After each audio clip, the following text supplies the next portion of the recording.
ఇదే సందర్భంగా ముఖ్యమంత్రి రేవంత్ రెడ్డి గారు దావోస్ పర్యటన తదనంతరం చేస్తున్నటువంటి వ్యాఖ్యానాలను చూస్తుంటే ఆయన మాటలు, ఆయన వ్యవహార శైలి ఈపాటి ముఖ్యమంత్రి ఇండియాలో లేదన్నట్టుగా ఆయన వ్యవహార శైలి ఉన్నది. రాష్ట్ర ప్రభుత్వాన్ని నడిపేటువంటి క్రమంలో అభివృద్ధిని కాంక్షించేటువంటి ఏ ప్రభుత్వం అయినా చాలా ఎంఓయూలు చేసుకుంటుంది. అందులో చేసుకున్నటువంటి ఎంఓయూలన్నీ కూడా అమల్లోకి వచ్చినటువంటి దాఖలా గతంలో లేదు, ఈరోజు కూడా ఉండదు. 1,82,000 కోట్లు ఎంఓయూలు చేసుకోవడమే పెట్టుబడులు తరలి వచ్చినట్టుగా ఆయన భ్రమిస్తూ ఉన్నాడు. అయితే ఇదే సందర్భంగా ఈ ఎంఓయూల విషయంలో చంద్రబాబు నాయుడు గారు సమైక్య ఆంధ్రప్రదేశ్కు ఈరోజు ఆంధ్రప్రదేశ్ రాష్ట్రానికి ముఖ్యమంత్రిగా కొనసాగినటువంటి వ్యక్తి, అనేక సందర్భాల్లో అనేక ఎంఓయూలు చేసుకున్నటువంటి వ్యక్తి. ఎంఓయూల విషయంలో చంద్రబాబు నాయుడు గారి కామెంట్ ఏంటంటే, దావోస్లో జరిగేది ఓన్లీ నెట్వర్కింగ్ మాత్రమే, అంతకుమించి అక్కడ ఏమీ ఉండదు అని ఆయన అంటున్నాడు. ఇక ఈరోజు ముఖ్యమంత్రి రేవంత్ రెడ్డి గారి డిప్యూటీ సీఎం గారైనటువంటి బట్టి విక్రమార్క గారు వారంటున్నటువంటి మాట ఏంటంటే, ఎంఓయూలు అన్నీ ఎక్స్ప్రెషన్ ఆఫ్ ఇంట్రెస్ట్ మాత్రమే అని అంటూ ఉన్నారు.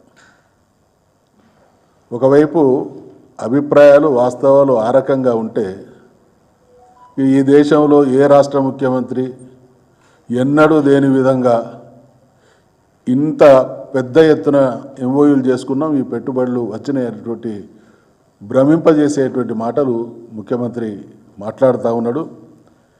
ఇదే ముఖ్యమంత్రి గడిచిన సంవత్సరం కూడా దావోస్లో ఎంఓయూలు చేసుకున్నారు. ఆ రోజు వాళ్ళు చేసుకున్నటువంటి ఎంఓయూల విలువ 40,000 కోట్లు. దాంట్లో ఇప్పుడు మాకున్నటువంటి సమాచారం ప్రకారం 10-12,000 కోట్లు మాత్రమే మెటీరియలైజ్ అయినాయి.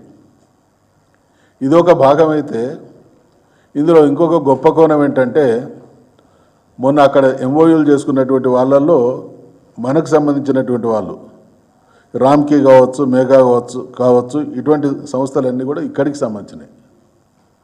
వీళ్ళు కూడా పెద్ద ఎత్తున అక్కడ ఎంఓయూలు చేసుకున్నారు.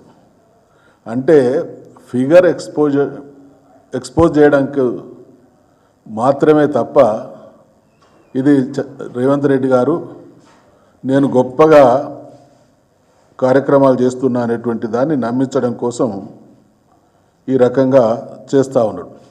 అసలు జరుగుతున్నది ఏంది? ఆంధ్ర రాష్ట్రంలో వారు ముఖ్యమంత్రి అయి తెలంగాణలో కాంగ్రెస్ ప్రభుత్వం ఏర్పడి 13 మాసాలు గడిచిపోయినాయి.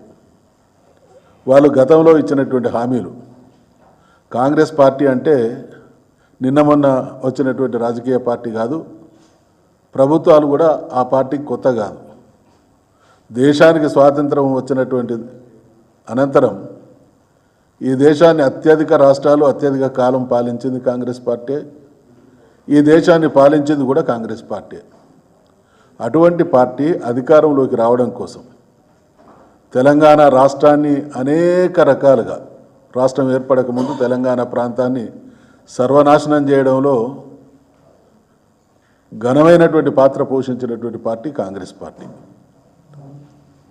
తెలంగాణ సర్వనాశనం చేస్తే, తెలంగాణ అనలేని పరిస్థితులు తీసుకొస్తే, తెలంగాణ రాష్ట్ర ఏర్పాటు కోసం ఒక పార్టీని స్థాపించి 14 సంవత్సరాలు పోరాటం చేసి తెలంగాణ రాష్ట్రాన్ని సాధించి 10 సంవత్సరాలు యావత్ దేశం ఔరా అనేటువంటి పాలన అందించినటువంటి కేసీఆర్ గారి నుండి అధికారాన్ని చేజిక్కించుకోవడం కోసం వాళ్ళు ఇచ్చినటువంటి హామీలు అన్నీ ఇన్ని కాదు. 100 రోజుల్లో ఇస్తామన్నటువంటి హామీలు ఉన్నాయి. మొత్తం మీద వెరసి అన్ని కలిపి 420 హామీలు ఉన్నాయి. ఇవన్నీ ఈ సంవత్సర కాలంలో ముఖ్యమంత్రి పదవి ప్రమాణ స్వీకారం చేసిన మరుక్షణమే అమలు చేస్తామన్న హామీలు ఉన్నాయి. 100 రోజులలో అమలు చేస్తామన్నటువంటి హామీలు ఉన్నాయి. 5 సంవత్సరాల కాలంలో అమలు చేస్తామన్నటువంటి హామీలు ఉన్నాయి. ఈ ఏ ఒక్క హామీ కూడా అమలు కానటువంటి పరిస్థితులలో రాష్ట్రంలో ఉండేటువంటి ప్రజలందరూ ఈ ప్రభుత్వం మీద దుమ్మెత్తి పోస్తూ ఉంటే వ్యక్తిగతంగా రేవంత్ రెడ్డి గారిని కూడా ప్రజలు నిలదీసేటువంటి పరిస్థితి వస్తూ ఉంటే ఆ పరిస్థితి నుంచి తప్పించుకోవడం కోసం అటెన్షన్ డైవర్షన్ కార్యక్రమాలు అనేకం ముఖ్యమంత్రి గారు కాంగ్రెస్ పార్టీ కొనసాగిస్తూ ఉన్నది.